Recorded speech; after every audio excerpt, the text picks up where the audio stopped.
28 मे ते 31 मे या सर्व कालावधीत पावसाचं प्रमाण वाढणं शक्य आहे आणि त्यामुळं पाऊस उघडण्याची जी क्रिया आहे ती 1 जूनला 1002 हेक्टोपास्कल हवेचा दाब वाढेल तेव्हा पावसाचं प्रमाण कमी होईल. 2 जूनलाही तितकाच हवेचा दाब राहील आणि 3 जूनला 1004 हेक्टोपास्कल हवेचा दाब होताच पावसाचं प्रमाण बऱ्यापैकी कमी झालेलं असेल आणि मग त्यानंतर आपल्याला काही दिवस थांबावं लागेल. वापसा येईपर्यंत थांबणं जास्त चांगलं. दांड वापशामध्येच आपण जमिनीची मशागत आणि पेरणी ही दांड वापशामध्ये थोडं करणं गरजेचं राहील जूनच्या पहिल्या आठवड्यामध्ये आणि तो योग्य वेळ असेल पेरणीच्या दृष्टीनं. त्यामुळे चिंता करू नका.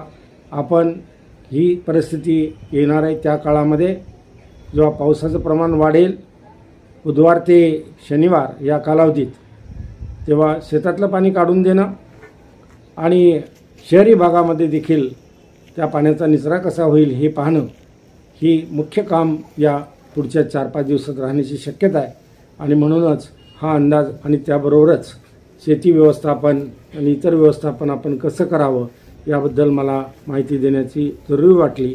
त्यानुसार ही माहिती देत आहे. धन्यवाद.